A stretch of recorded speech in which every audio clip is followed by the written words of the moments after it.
Fala pessoal do Meteoro Brasil, hoje é o Meteoro Repórter especial, uma entrevista sobre o lançamento do livro Big Techs e a Guerra Total, Complexo Militar Industrial Dataficado, um livro que vai ser lançado do nosso querido professor Sérgio Amadeu da Silveira, vai ser lançado no dia 3 de setembro de 2025, às 19 horas, vai ser na Rua dos Pinheiros, um lançamento que vai ter um debate com o Sérgio Amadeu, a Maria Carlotto e o Alcides Peron.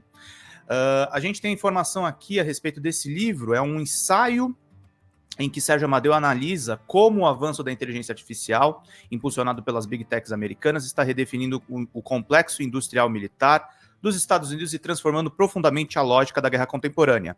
A partir de uma análise crítica do papel de empresas como Google, Amazon, Microsoft e Palantir, o autor desenvolve o conceito do complexo militar industrial dataficado. Sérgio Amadeu, para quem não conhece, é sociólogo, doutor em ciência política pela Universidade de São Paulo, é professor associado da Universidade Federal do ABC e pesquisador do CNPq. Eu conheci o Sérgio Amadeu lá da Casper Libero e vamos de vinheta que eu quero chamar ele aqui para conversar com a gente. Vamos lá.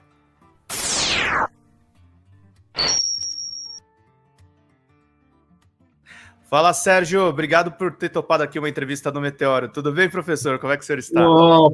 Obrigado, Pedro. Eu que agradeço aí você abrir esse espaço para a gente discutir esse livro que vai ser lançado ali na Livraria Travessa, na quarta-feira, dia 3. E, obrigado aí pelo convite mesmo, viu? Tô aí. É isso aí. Professor, complexo militar industrial datificado. As inteligências artificiais colocaram os nossos dados para funcionar. Como é que você chegou nessa conclusão? E qual que é o foco do livro? Olha só, Pedro, assim, primeiro eu estava localizando, eu pesquiso redes digitais, como você sabe, né? Você foi meu aluno na Casper, né? Casper Libero. Eu acho que eu não fui teu aluno, mas eu acompanhei muito as palestras tuas com o Demi, quando você estava com o Murilo Machado lá. Então, vocês gravaram uns vídeos, foi de lá que eu te conheci. Mas então, eu pesquiso tecnologias digitais há um bom tempo. Meu mestrado foi no século passado sobre a regulamentação da internet. Eu estava pesquisando os dados, essa economia de dados que existe. E eu me deparei com um documento assinado por uma diretora de defesa da Amazon. Eu falei assim, como assim, diretora de defesa? E eu falei, será que esse termo é usado como sinônimo de segurança digital? Que as empresas têm segurança, claro, né? Contra hackers, contra invasões, perda de dados. Aí o que acabou acontecendo que não. O termo defesa é ligado à questão militar. E eu descobri isso. Aí eu comecei a entrar fazer buscas e pesquisas e descobrir contratos militares da Amazon, do Google, da Oracle, da Microsoft, e aí eu fui descobrindo a resistência interna que essas empresas têm e tiveram de trabalhadores que denunciaram o uso de dados e sistemas algorítmicos que essas empresas desenvolvem para projetos militares, inclusive na faixa de Gaza. Então, o que eu comecei a observar? Tem uma expressão criada pelo Eisenhower, foi presidente dos Estados Unidos, que ele falava que os Estados Unidos tinham um complexo militar industrial. Esse complexo militar era uma relação muito forte entre o Pentágono, que é o Estado-Maior deles, que define a guerra, define a segurança norte-americana global, e empresas que eles atuam em consonância. Por exemplo, uma empresa muito famosa, sempre que se fala em complexo militar industrial, é a Lockheed, de aviões, de caças, de bombardeios. Só que o que eu percebi é o seguinte, a Lockheed, ela tem uma relação com os militares americanos para desenvolver projetos específicos de aviões. Mas ela não necessariamente está ali o tempo todo definindo, né, as estratégias da guerra e tal, porque ela não precisa fazer isso, ela está apartada disso apesar de fazer parte da entrega desses aviões, né? Ela entrega o avião e quem decide as operações são exclusivamente os militares. Nesse caso, o que eu comecei a perceber é que as Forças Armadas estão terceirizando e quarteirizando uma série de decisões para as Big Techs. Por quê? Seguinte, Pedro, utilizar a nuvem e soluções de inteligência artificial para a guerra, o exército americano não vai conseguir reproduzir essas mega estruturas que as Big Techs têm. Então, eles trazem as Big Techs para o complexo da guerra. Por isso que eu falo, complexo militar industrial dataficado. A guerra está sendo organizada com o apoio de empresas que são empresas que organizam o entretenimento das pessoas no mundo, coletam dados para oferecer publicidade, monetizam conteúdo, estão aqui intermediando a nossa conversa, né, na internet e coletando dados que, ora, podem ser usados pelo complexo militar industrial dataficado. E eles fizeram isso na faixa de Gaza. Então, é uma situação extremamente preocupante, com o termo guerra total expressa isso. Isso não é um termo, né, Pedro, de marketing. Esse é um conceito que o Ludendorff, que é vou falar assim, um ex-oficial, né, do Exército Imperial Alemão, ele cria para se contrapor ao Clausewitz, que tinha o conceito de guerra absoluta. Ele diz que guerra total é a mobilização da sociedade completa para fins da guerra, porque para ele não há diferença entre guerra e política. Para o Clausewitz havia, tanto é que ele falava, o Clausewitz é o filósofo mais conhecido da guerra, ele dizia, a guerra é a continuação da política por outros meios, né? Que tem a ver com poder. Só que esse general alemão, ele fala, não tem essa coisa assim dessa separação, não. A política e a guerra são a mesma coisa. E, na verdade, quando você vê Big Techs trabalhando na área de saúde, de agricultura, de entretenimento, trabalhando dados das pessoas, das crianças. Nós estamos vendo os debates sobre a adultização agora. Sim. Monetizando as interações sociais. Cara, e aí você toma contato com textos de militares dizendo que antes de começar a guerra a gente precisa ter o perfil das pessoas para poder atuar sobre elas com mísseis. Não é com propaganda. Hoje aliás, tem um oficial das Forças de Defesa de Israel, eu até coloco no meu livro, Pedro, que ele cita, cara, o seguinte, assim como o Facebook atinge as pessoas com propaganda, uma vez que a gente identifica os inimigos, nós podemos atingi-los à distância, quer dizer, ele está falando com mísseis. Absurdo. Eu não preciso nem mobilizar tropas, né? É uma coisa interessante, Sérgio, o seu ensaio, eu estou conectando muito com um livro. Aí é uma era pré-Obama e pré-Trump agora, né? A gente teve o livro Blackwater, do Jeremy Scahill, que acho que foi um dos fundadores do Intercept, e ele fala a respeito da questão da privatização do exército americano e da disseminação no Oriente Médio, depois do 11 de setembro, depois do Patriot Act, das guerras por procuração. Agora a gente tem as guerras por procuração com as Big Techs testando as suas tecnologias lá, reconhecimento facial, uso de drone, uso de atirar artefato, porque a mesma tecnologia que vai matar um bebê em Gaza é a tecnologia que o cara vai aplicar para entregar uma encomenda por drone. Na verdade, ele vai utilizar... Os seres humanos para teste, né, de uma certa forma, né? Eles fazem muitos testes, como você falou, né? A gente nem tem muita noção, porque o que controla essas plataformas, principalmente as redes de relacionamento online, são algoritmos que não são visíveis para a gente. Então, a gente não consegue saber o que está sendo feito.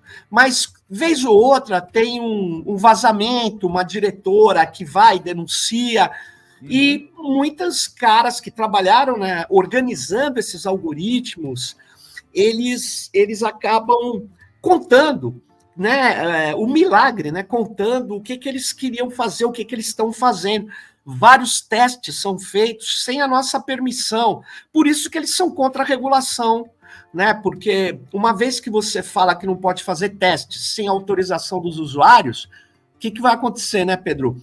Você vai falar, eles vão poder continuar fazendo, porque os algoritmos são invisíveis, mas se alguém denunciar, eles cometeram um crime. Então, aí fica o negócio. Eles não querem controle algum. Eles não querem controle algum. Por quê? Porque quem tem que mandar na organização deles, eles pensam, são os acionistas.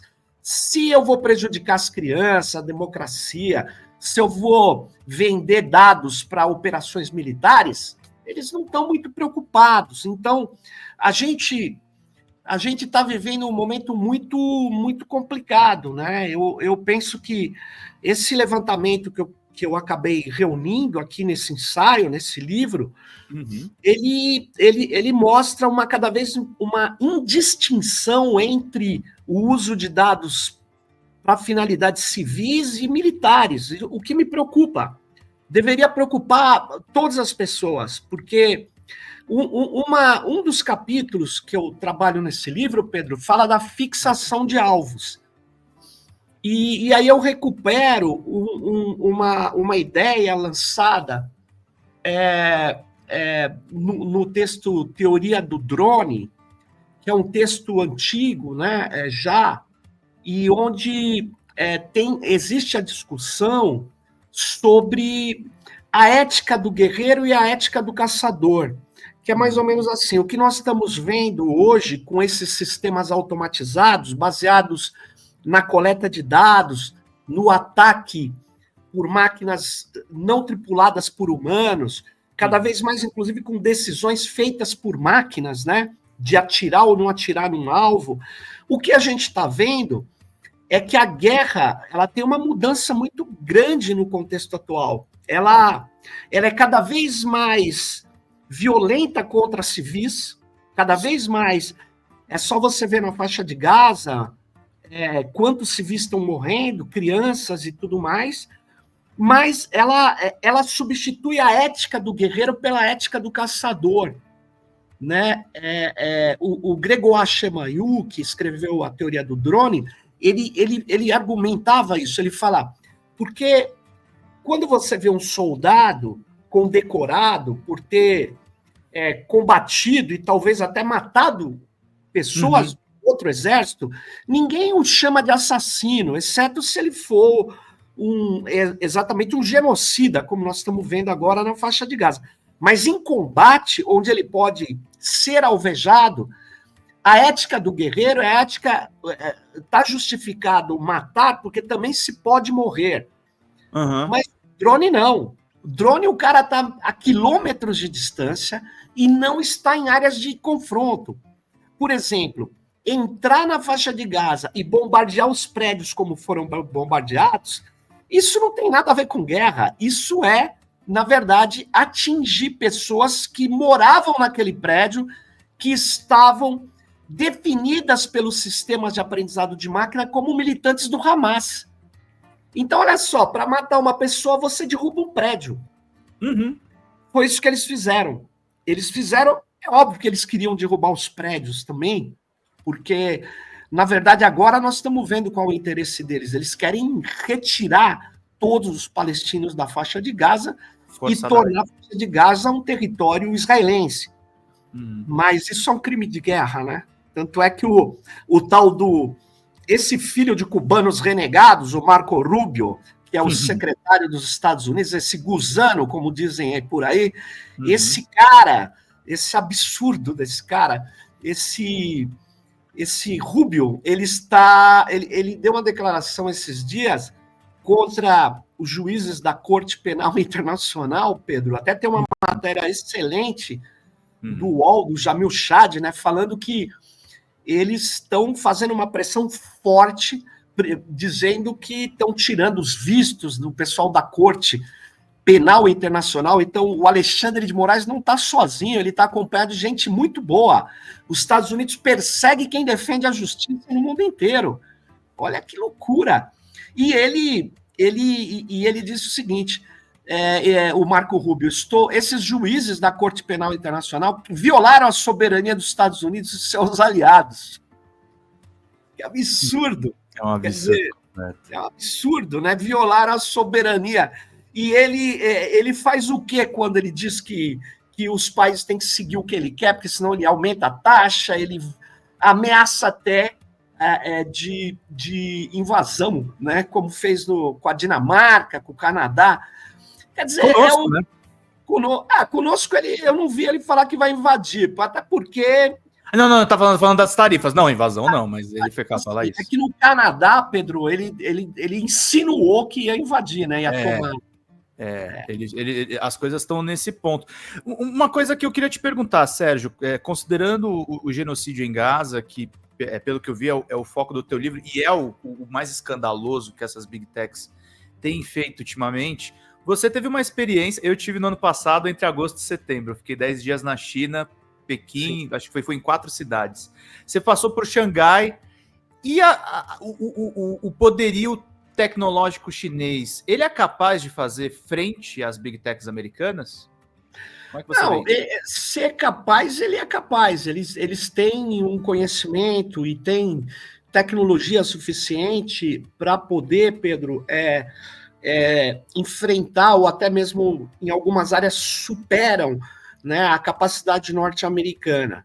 Eles não têm o controle de chips ainda, né, porque os Estados Unidos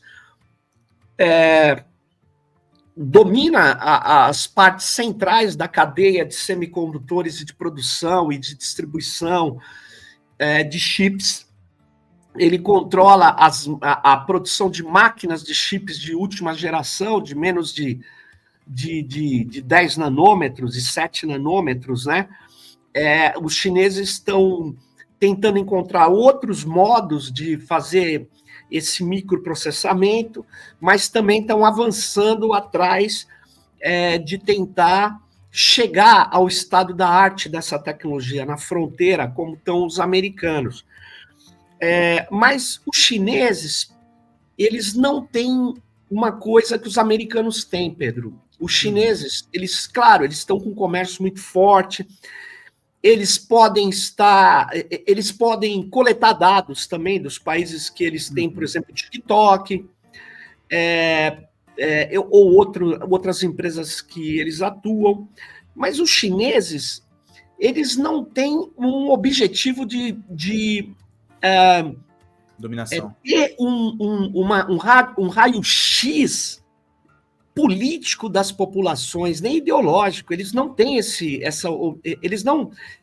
a China não tem uma doutrina de invasão de nenhum país, e nunca teve, em 5.000 anos. Vou repetir isso para quem está nos ouvindo. A China não invade e nunca invadiu um país. Você vai falar, mas eles colocaram tropas no Tibete. Tibete é uma discussão controversa, porque o Tibete está no território do secular da China.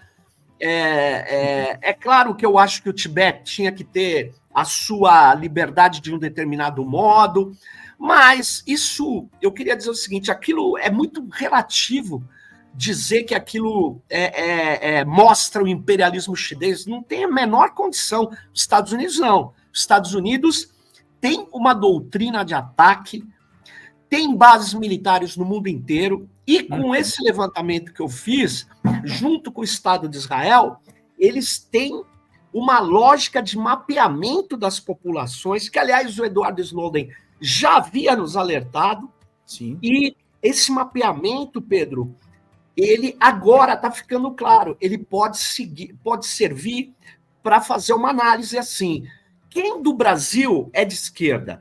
Quem do Brasil é de esquerda e é perigoso? Perigoso para os interesses americanos. Quem do Brasil pode ser um inconveniente numa ação militar americana? Quem do Brasil eu tenho que acertar? Como Israel faz. Israel mata iranianos com mísseis à distância, todo mundo acompanha.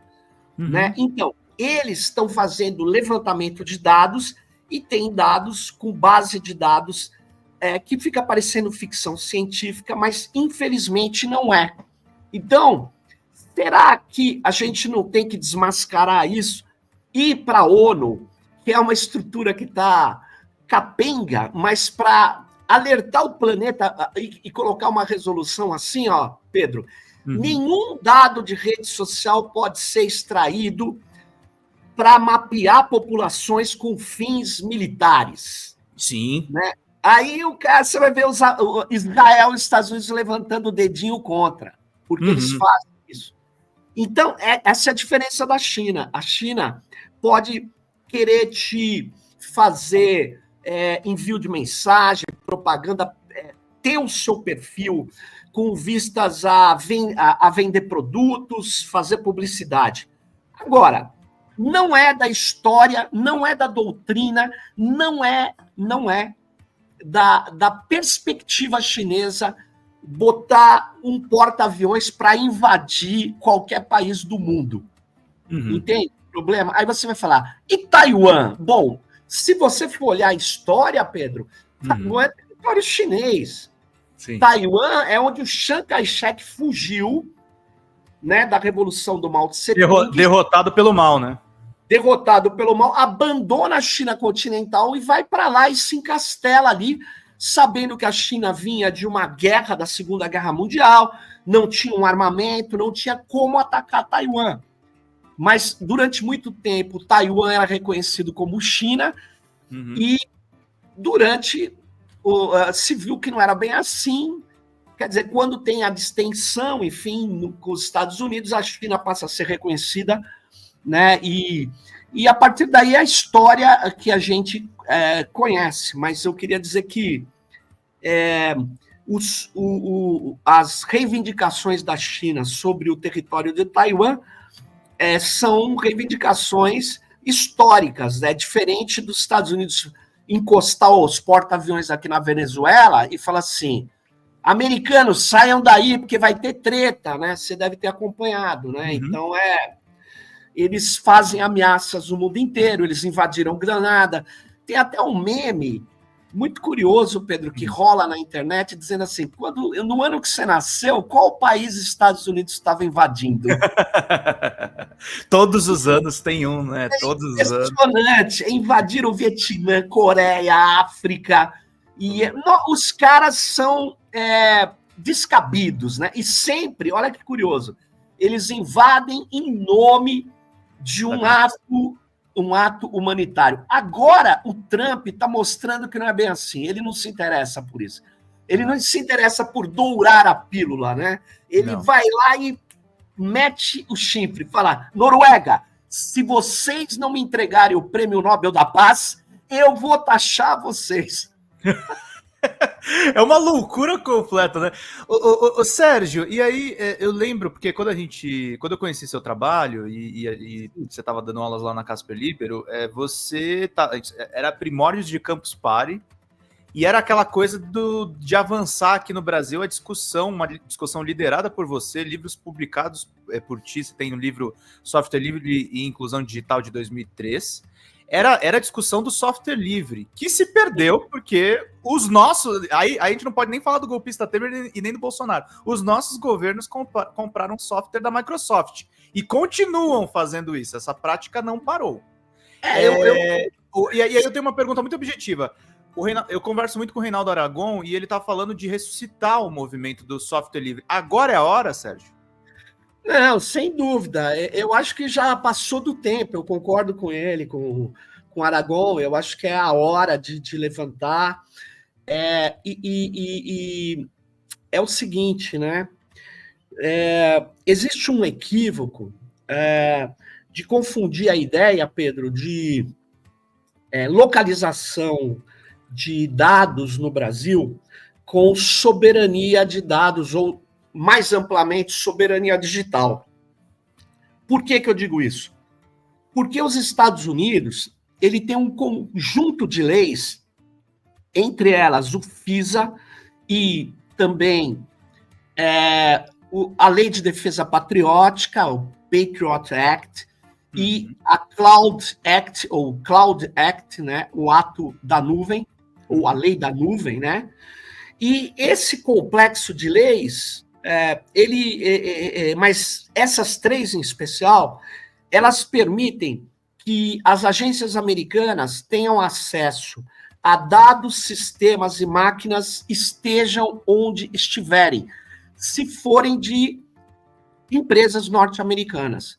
Então, há alguns dias atrás, no Senado da França, os 2 representantes da Microsoft na Europa foram lá no Senado francês e perguntados sobre se eles impediriam o acesso a dados dos franceses na França pelo Donald Trump, o diretor da Microsoft foi muito peremptório. Ele disse não. Ele disse que com a legislação americana de expansão da sua jurisdição pelo mundo, eles não têm como impedir que os Estados Unidos, via Microsoft, acesse uma máquina que esteja na França. Na verdade, esteja onde estiver. Então, o que estão vendendo os consultores aqui para os ministros do governo atual não é procedente, não é procedente. Eu sei que eles estão divulgando, nosso governo, estamos com a nuvem soberana, mas a nuvem soberana, Pedro, eu até relato rapidamente nesse livro. Eu falo da nuvem soberana, que é um produto que eles criaram para tentar manter os contratos com esses países, principalmente europeus, e agora no Brasil. Então, o SERPO, a DataPrev, não precisavam fazer isso, mas fizeram. Eles contrataram a Amazon, a Microsoft Azure e estão colocando dados do governo lá dentro. Então, se você for ver, se o Trump, numa situação de a elevação da tensão, se ele quiser, além de ler os dados, ele pode fazer o seguinte, ele pode bloquear o acesso a esses dados. Né? Mesmo que a máquina esteja aqui, quem está nos ouvindo sabe, tem até um crime, que é você encripta a máquina de um cara e pede resgate para entregar a senha e decriptar. Se você pode fazer isso, né, um criminoso comum, imagine o Departamento de Estado americano aqui na máquina do SERPRO, porque um dos diretores do SERPRO anda espalhando incorretamente que ele tem a chave do cofre e se os dados estão encriptados, os Estados Unidos não têm acesso. Isso não procede de forma nenhuma. Não, o Lula anunciou, e eu quero elogiar, a iniciativa é boa, um plano nacional de inteligência artificial. Poucos meses depois, os caras foram fazer compras com a Microsoft. Tá o Haddad lá nos complexos. E eu não sou, Sérgio, nem o cara mais sectário. Beleza, vai fazer negócio. Mas a gente entrega de graça. A gente entrega de graça. Mas agora o que eu quero falar, Pedro, é que a gente está no momento, numa tensão geopolítica global, meu livro vem nesse sentido, está havendo já ocorreu uma alteração no complexo industrial militar, né? As Big Techs passam a ser a linha de frente da geopolítica norte-americana, né? Eles interferem em eleições, mas eles também fazem ações não só para a inteligência americana, mas para as Forças Armadas, e eles têm acesso a dados estratégicos. Esse livro, As Big Techs e a Guerra Total, mostra essa indistinção entre o mundo da guerra e o mundo civil que as Big Techs estão promovendo. Então, eu convido as pessoas a lerem esse livro. Ele não tem nenhum vazamento, Pedro. Você fala assim, não, você pegou informações que não tem como provar. Não, tem que provar cada informação que está no livro. Por quê? Porque elas são de domínio público, elas foram publicadas, fazem parte de documentos das Forças Armadas Americanas, entrevistas com dirigentes norte-americanos, israelenses, ou mesmo das Big Techs, tem links para os folders de venda de produtos das Big Techs.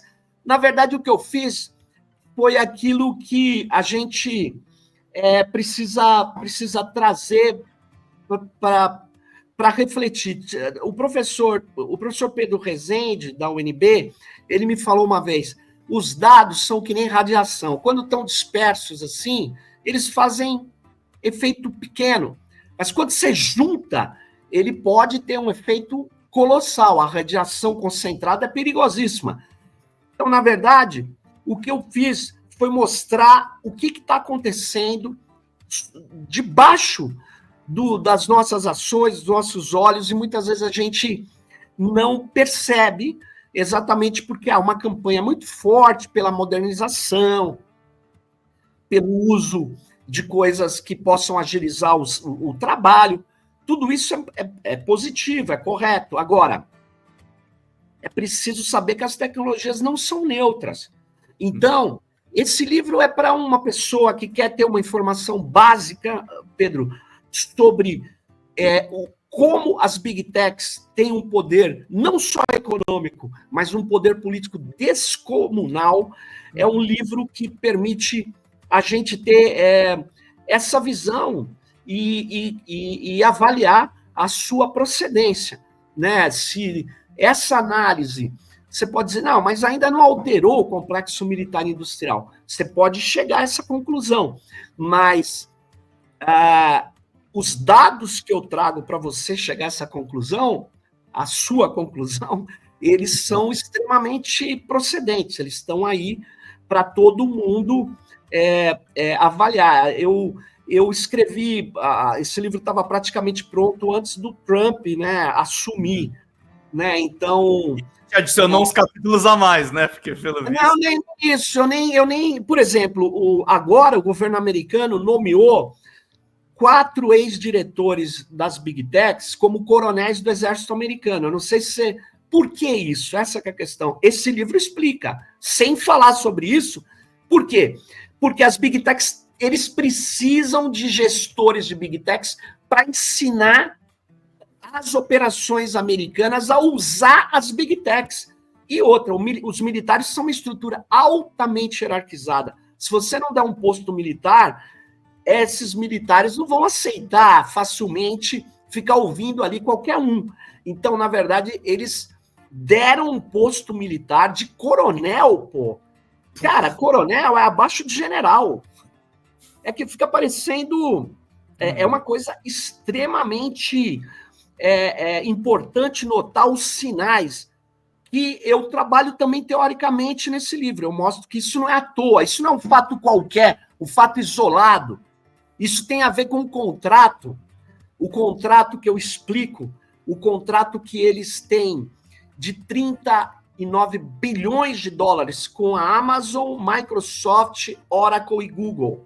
Cara, esse contrato permite que eles façam qualquer desenvolvimento sem ter que aprovar desenvolvimento por desenvolvimento.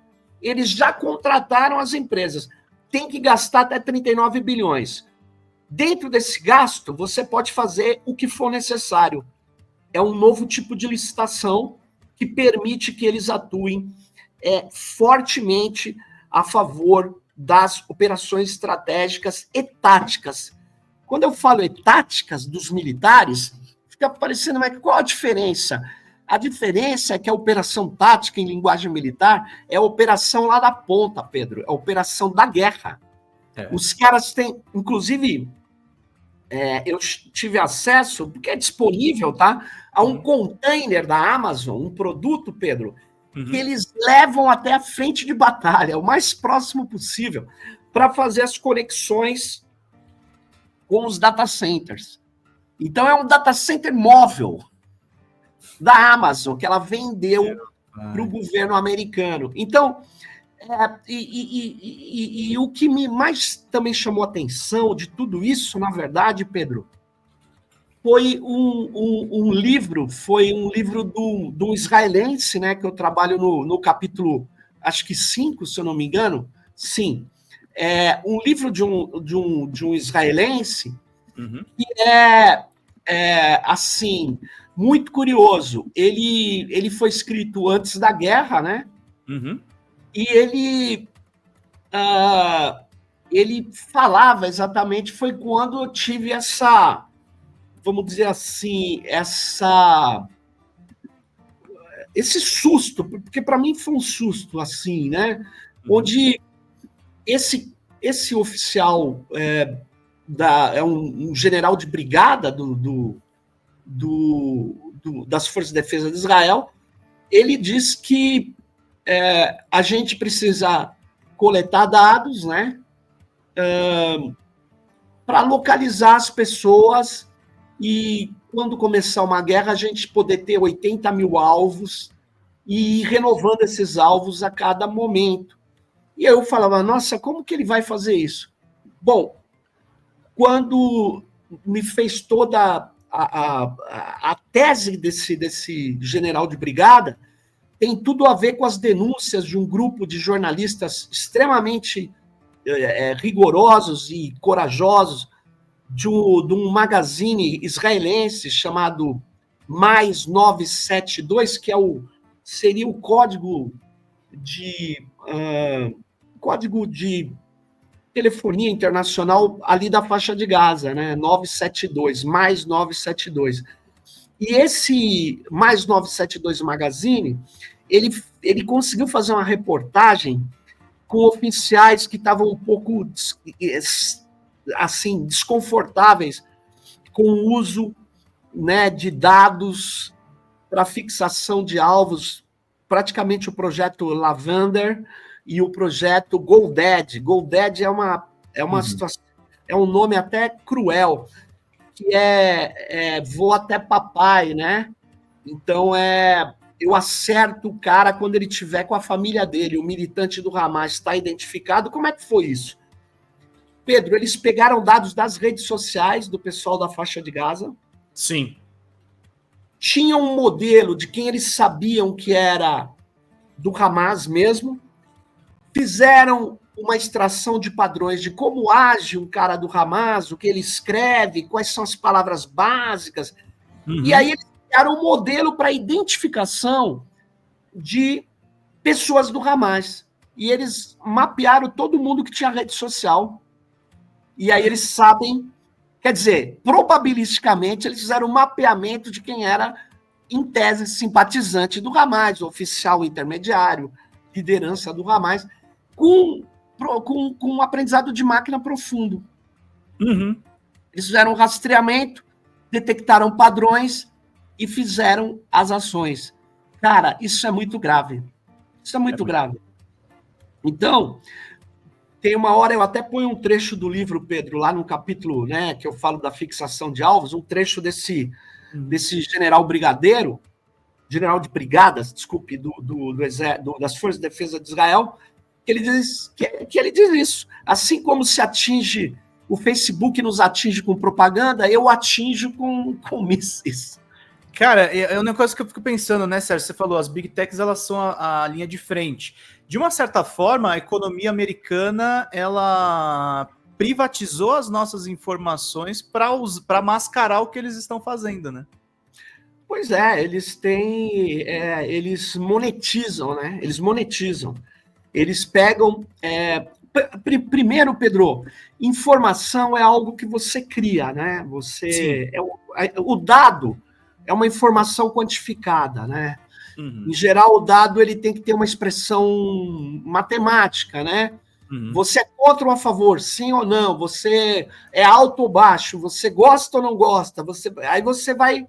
Você é de esquerda ou é de centro? É de direita ou de extrema direita? Então, ele vai dando qualidades numéricas, quer dizer, vai dando, quantificando as qualidades. Nem tudo pode ser feito assim, mas essa é a crença. Então, você vai convertendo informações em dados.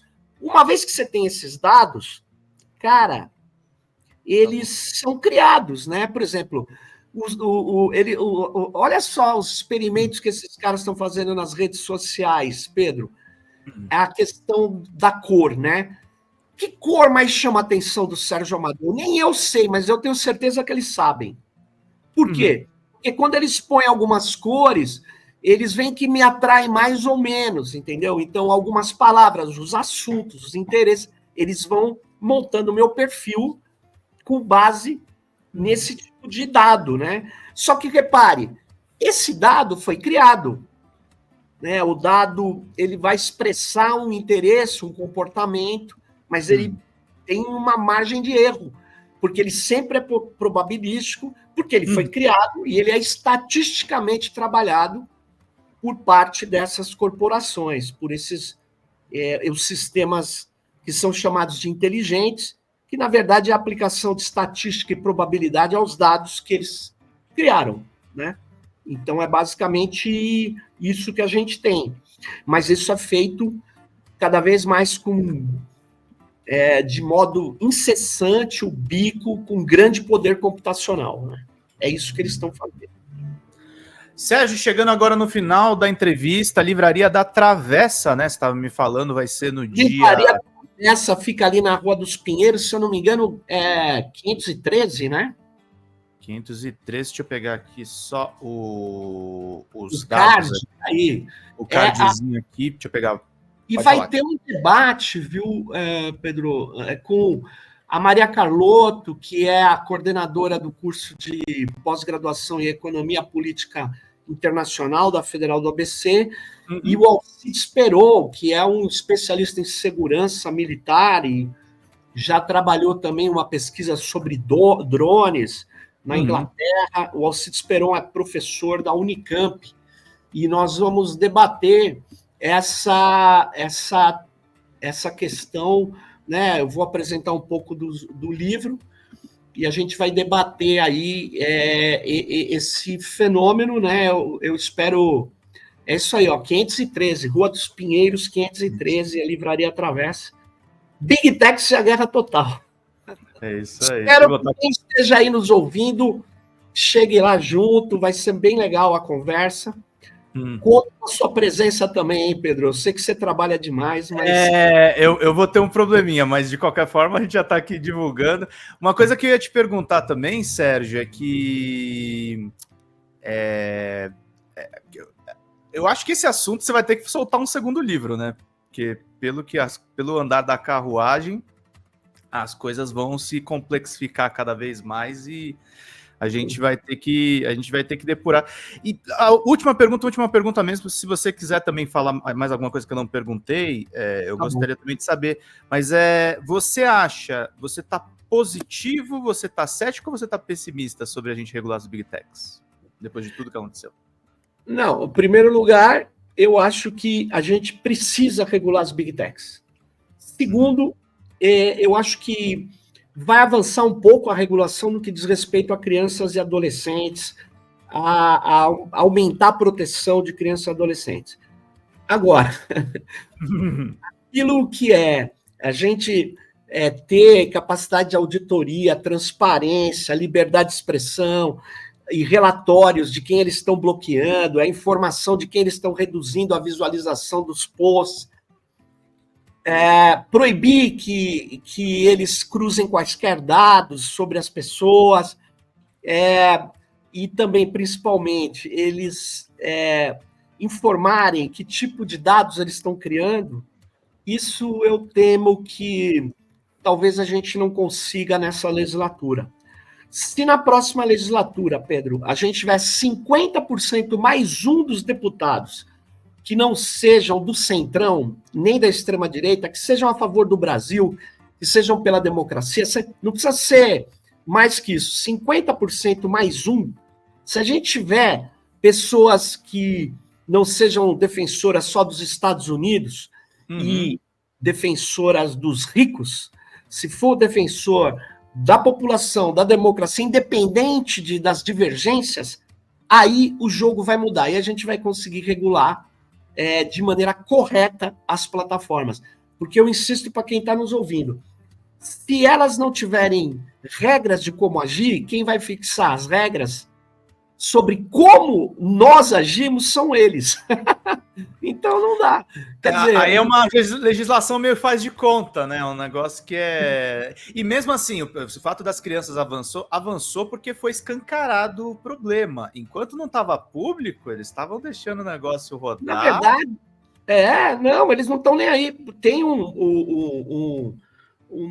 uma questão, existem várias entidades que já denunciavam o que o Felca fez de modo brilhante, sim, né? Mas que tem documentos, exigências, já do Intervoz, Instituto Alana, da coalizão de direitos na rede, o próprio movimento software livre, todo mundo já tinha feito petições, reivindicações, mas ninguém... Lá eles faziam de conta que não existia, né?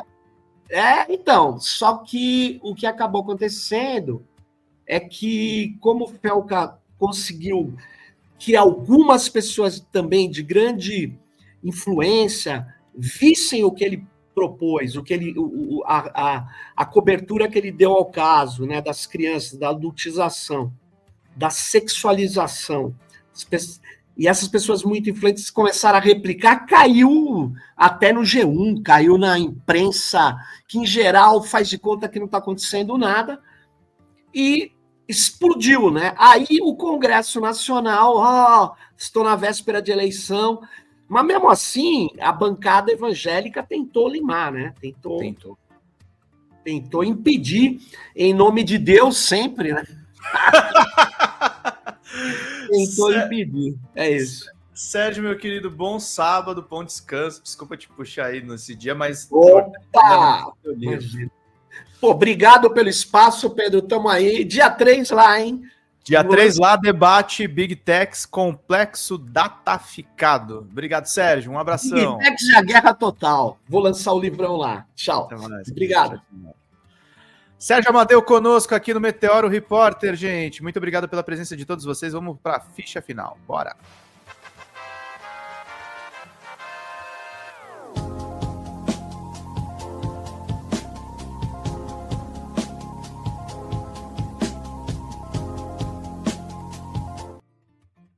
Vida longa e próspera, gente. Até mais. Tchau, tchau.